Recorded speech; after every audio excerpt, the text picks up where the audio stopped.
अस्सलाम वालेकुम रहमतुल्लाहि व बरकातुहू। डियर स्टूडेंट, आज मैं आपको ये पढ़ाने जा रहा हूँ मेथड ऑफ सिंप्लीफिकेशन। इसके मेथड या टेक्निक्स ऑफ सिंप्लीफिकेशन में आप लोगों का जो मैथ्स के अंदर सबसे इम्पॉर्टेंट कॉन्सेप्ट होता है ये वो है। अब बच्चों ये याद रखेंगे, आप लोग थोड़ी देर के लिए ये गुमान करेंगे, देखें आपको मैथमेटिक्स बिल्कुल नहीं आता, आपको बिल्कुल समझ नहीं है, तो वो हुआ आपका ज़ीरो लेवल। ज़ीरो लेवल अगर आपका क्लियर है तो आपका दूसरा लेवल आता है कि आपको 1 2 आती है, काउंटिंग करना आती है, जमा नफ़ी करना आता है, मल्टीप्लाई डिवाइड करना आता है। तो ये जो चीज़ें आपको आती हैं ये हो गया आपका लेवल 1। तो इसका मतलब आप लेवल 1 के काबिल हैं कि आप चीज़ों को प्लस माइनस टेबल आपको आते हैं ये। अब लेवल नंबर 3 पे जाके ये चीज़ आती है, और ये कुछ लोग डिमांड करते हैं कि लेवल 3 जो है, जिसमें मैं स्टेप 1 में कर रहा हूँ, ये लेवल 3 है ये आपका, और इसके ऊपर जाके ये आपकी रिक्वायरमेंट होती है क्लास 6 से ऑनवर्ड। वहाँ पे हम इन चीज़ों से इब्तदा करते हैं, और अगर आप इवन किसी भी मैथ के किसी भी स्टेज पे हैं तो आपके लिए ये चीज़ें ज़रूरी हैं, क्योंकि ये अगर आप नहीं जानते तो फिर आप मैथ्स के अंदर क्या होता है कि आप जानते होंगे इन सारी चीज़ों के बारे में अगर, लेकिन आपको बहुत सारे पॉइंट्स ऐसे होंगे जो पता ही नहीं होंगे, जिसकी वजह से आपका मैथ कमज़ोर होता है और आप जाके किसी भी लेवल पे फंसे रहते हैं। इस वजह से ये लेक्चर मैं तरतीब इसलिए दे रहा हूँ ताकि मेरे वो स्टूडेंट जो कि मेरे अपने स्टूडेंट्स हैं, कुछ ऐसे रिलेटिव बच्चे हैं कि जो बच्चे ऐसा करते हैं कि उनको घर में कोई पढ़ाने वाला नहीं है, तो मैं उनकी बेस बनाने के लिए ये लेक्चर बना रहा हूँ। और इसका ये है कि अगर आप में से कुछ लोग और इसको व्यू कर रहे हैं तो वो बहुत अच्छा है, आप भी इसी पैटर्न को फॉलो करें तो आपको मैथ्स जो है वो तरतीब से आने लगेगा। दूसरा ये है कि अगर आपको ये चीज़ें समझ आने लगे तो फिर ये होगा कि आप देखेंगे कि मैथ्स हम कैसे क्रिएट कर सकते हैं, उसकी बेस, उसकी स्ट्रेंथ हमारे पास आ जाती है। तो बेटा मैं आपसे ये डिमांड करूँगा, जैसे मैं अपने स्टूडेंट से कहता हूँ बेटा ये वाला लेक्चर देखना, वो दूसरे दिन आके मुझे बताते हैं सर हमने ये लेक्चर देखा है। बच्चों को मैं फोर्स कर देता हूँ कि बेटा आपने ये लाजमी देखना है, मुझे थोड़ी देर बाद बताएं।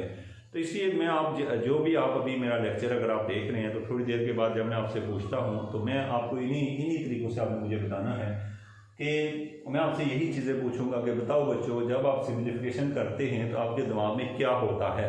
तो आप कहते हैं कि सबसे पहले हम मैथमेटिक्स की को देख के हमारे जहन में उसका एक इमेज बन जाता है, वो होता है। अच्छा, वो इमेज क्या होता है कि हम मैथ को पहचानना जानते हैं। सपोज कि मुझे किसी ने कहा कि 2 लिखा हुआ है यहाँ पे, अब कोई बंदा मुझे कह रहा है कि यहाँ पे 2 लिखा हुआ है, तो मैं इसको पहचान रहा हूँ कि ये 2 है, और इसके साथ अगर x एक वेरिएबल आ जाए, ये हो गया मेरे पास हो गया 2x, ठीक है। इतना आप समझते हैं कि ये जो चीज़ लिखी हुई है इसको हम एक्सप्रेशन कहते हैं।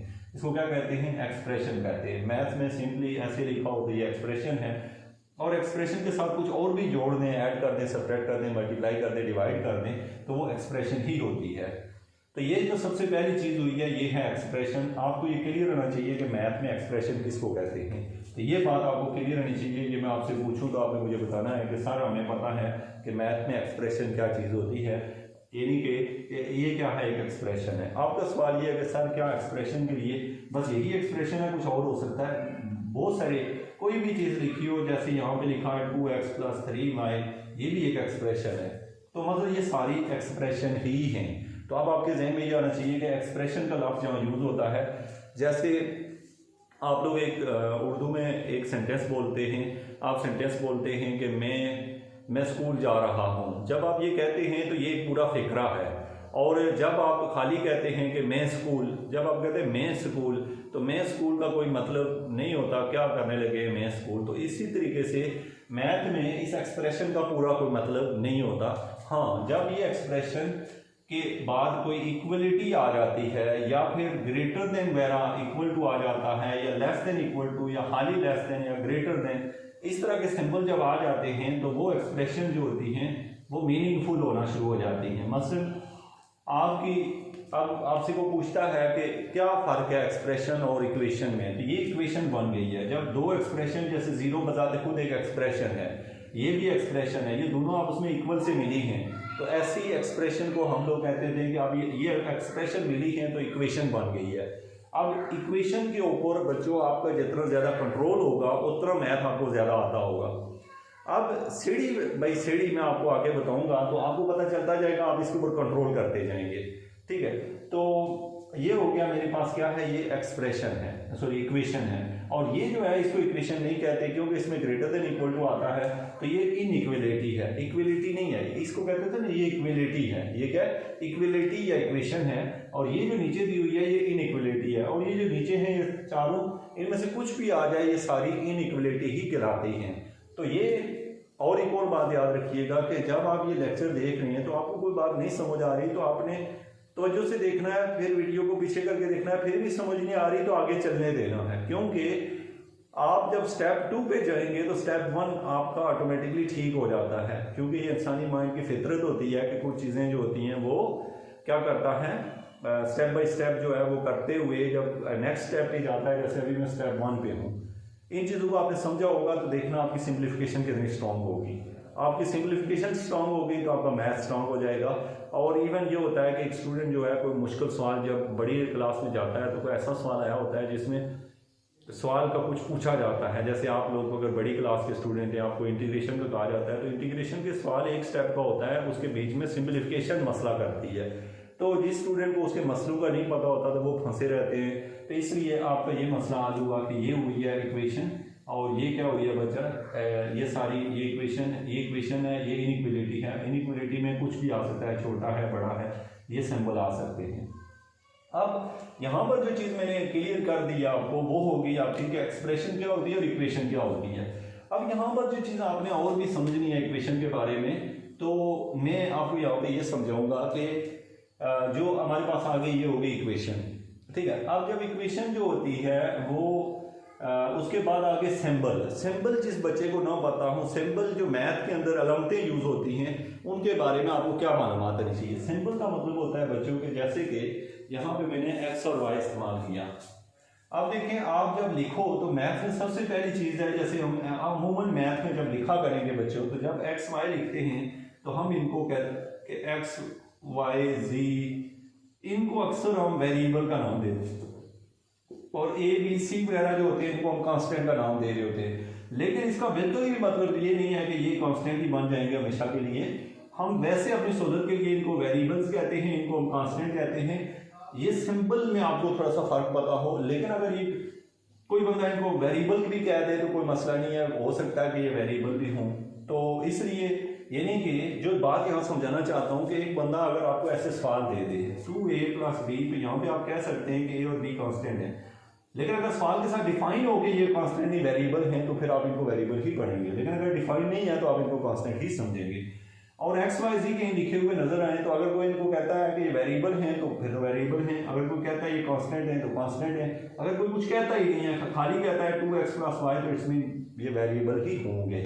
तो ये हमारे पास क्या हुआ कि इसके बाद हमें इनका थोड़ा सा सिंबल्स का पता हो। सिंबल्स में मैथ में जो सबसे ज्यादा इंपॉर्टेंट सिंबल्स होते हैं वो होते हैं बच्चों ये वाला सिंबल, इसकी सही से आपको समझ आनी चाहिए। सिंबल नंबर 2, ये वाला सिंबल मैथ में सबसे ज्यादा यूज होता है, ये वाला सिंबल यूज होता है।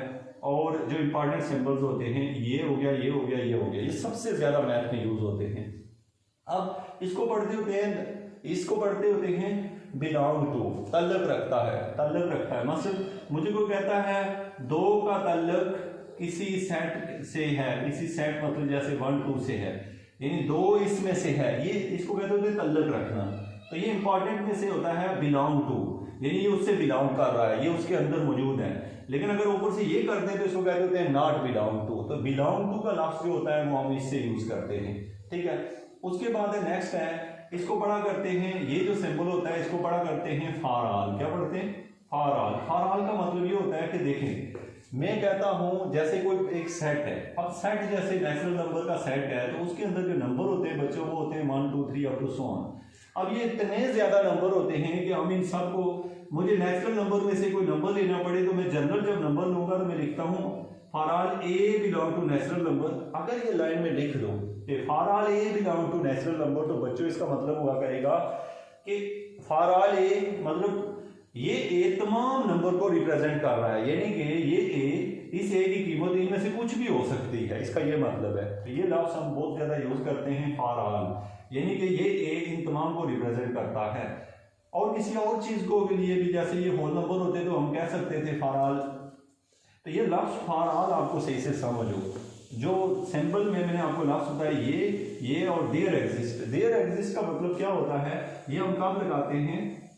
देखो मैं आपको मिसाल देता हूँ कि मैं ये कहता हूँ कि मेरे हाथ में ये मार्कर है, मेरे हाथ में मैं एक कमरे में आया तो मैं ऐसे कहता हूँ, मैं कहता हूँ मैं कमरे में आता हूँ, मैंने देखा मार्कर का ढक्कन पड़ा हुआ था, तो मैंने कहा ये मार्कर का ढक्कन है, तो आगे मैं कहूँगा तो इसका मतलब है कि यहाँ मार्कर भी होगा, यानी क्योंकि अगर ढक्कन यहाँ पे है तो जरूर किसी ने मार्कर भी लाया होगा। तो इसको मैथ में हम ये कहते हैं कि अगर ये हुआ तो देन ये भी होगा। तो इसी चीज़ को हम मैथ में ऐसे लिखते हैं कि अगर मैं कहता हूँ कि जैसे मेरे पास क्या है जी, एक ढक्कन है, ठीक है, क्या हो गया, मेरे पास एक ढक्कन है, तो इसकी अगर ये है तो देयर एग्जिस्ट, फिर जरूर एग्जिस्ट करता होगा क्या, आपके पास एक मार्कर भी एग्जिस्ट करता होगा, ठीक है, एक मार्कर भी एग्जिस्ट करता होगा, इसके लिए मतलब है अगर ढक्कन है तो देयर एग्जिस्ट मार्कर।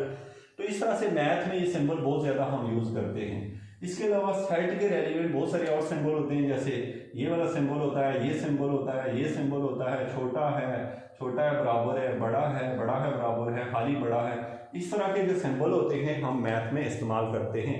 इसके अलावा और भी सिंबल होते हैं, जैसे ये एरो पड़े होते हैं, ये कुछ सिंबल किसी जगह इस्तेमाल हो रहे थे कुछ, लेकिन ये वाले 3 सिंबल यूनिवर्सल होते हैं और ये मैथ में जगह जगह इस्तेमाल होते हैं। ये कुछ सिंबल होते हैं, ये ज्यादातर इस्तेमाल होते हैं सेट थ्योरी के अंदर। ये जो सिंबल होते हैं, ये एरो वाले, ये वेक्टर एनालिसिस और उसके अलावा आपकी ज्योमेट्री के अंदर इस्तेमाल होते हैं।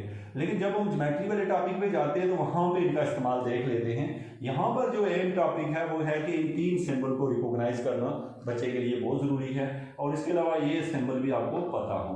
अब नेक्स्ट वन, इनको मजीद हम जाके सेट थ्योरी वगैरह में भी देखेंगे, जहाँ जहाँ ये होंगे वहाँ जाके डेप्थली देखेंगे। अब अगला सवाल है स्टूडेंट कि आपको सिंबल से थोड़ी बहुत आशनाई है।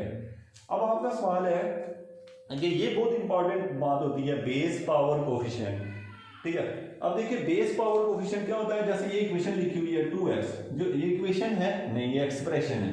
ये जो एक्सप्रेशन लिखी हुई है इसमें इसकी ताकत भी लिख देता हूँ 3, यहाँ पे लिखता हूँ 4x = 7। अब मुझे को पूछता है कि ये इक्वेशन जो लिखी हुई है, इस इक्वेशन में इस हिस्से का इसका कोफिशिएंट बताएं। तो आप कहते हैं ये वाला हिस्सा इसका क्या है, कोफिशिएंट है, क्या है ये, कोफिशिएंट है। ये जो होती है इसको पावर कहते हैं, 3 को पावर भी कहते हैं, और दूसरे अल्फाज में हम लोग 3 का दूसरा नाम होता है एक्सपोनेंट भी कहते हैं, ठीक है, इसको एक्सपोनेंट या पावर कहते हैं। और ये जो x होता है इसको हम बेस कहते हैं। तो यहाँ पे आपको समझ हो कि बेस क्या है, इसमें भी इसी तरह इसकी पावर इस वक्त 1 है, इसकी पावर इस वक्त क्या है, 1 है, और बाकी जो है ना ये उसका कोफिशिएंट है और x इसका बेस है, ठीक है। 7 यहाँ पे एक कांस्टेंट का काउंट करता है।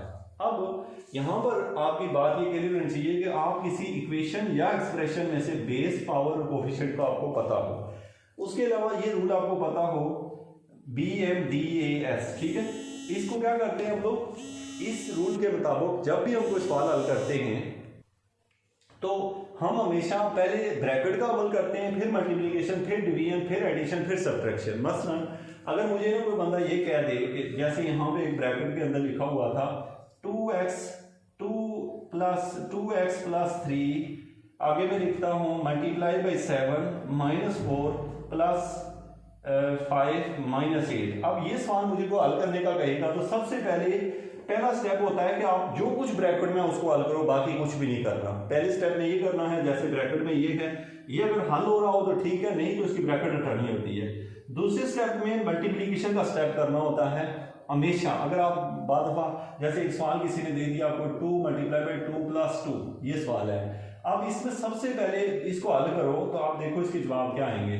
मैं इसको लिखूंगा, देखें 2 जमा ऐसे में इसे हल करूं तो इसके क्या क्या जवाब आ सकते हैं। एक 2 × 4 तो ये बन गया 8। कैसे, देखो 2 × 2 4, 4 को 2 से मल्टीप्लाई करूं तो 8, एक आंसर ये आ गया। अगर मैं इसको दूसरे तरीके से हल करूं, देखें ऐसे, तो ये आएगा 2 × 2 4 और +2 ये 6 आ गया। तो इसका मतलब ये हुआ कि 2 × 2 जमा 2, तो 2 को 2 से मल्टीप्लाई करें 4, 4 में 2 ऐड करें तो 6। तो इसके 2 जवाब आते हैं। इनमें से सही कौन सा है, जो इस रूल के मुताबिक होगा। रूल के मुताबिक ये है कि पहले आपने ब्रैकेट करनी है, इसमें ब्रैकेट है ही नहीं, फिर हमने मल्टीप्लिकेशन, इसमें मल्टीप्लिकेशन है तो पहले मैंने क्या किया, इस सवाल में पहले ऐड किए थे, यानी 2 × 2 4, 4 को फिर 2 से मल्टीप्लाई किया 8। इसका मतलब ऊपर वाला गलत है, नीचे वाला सही है, ठीक है। तो नीचे वाला कैसे सही है, क्योंकि पहले मैंने किया मल्टीप्लाई, फिर उसके बाद डिवाइड बीच में है ही नहीं, डिवाइड नहीं है, तो इसलिए आगे आ गया एडिशन बाद में आ रहा है, इसलिए पहले हमने किया मल्टीप्लाई फिर किया है। तो मतलब ये कि सवाल अगर इस रूल के मुताबिक करोगे तो वो सही होगा, अगर इस तरह कर दोगे तो अक्सर आप सवाल गलत हल कर रहे होते हैं और आपके आंसर गलत आते हैं, आपने रूल को फॉलो करना है।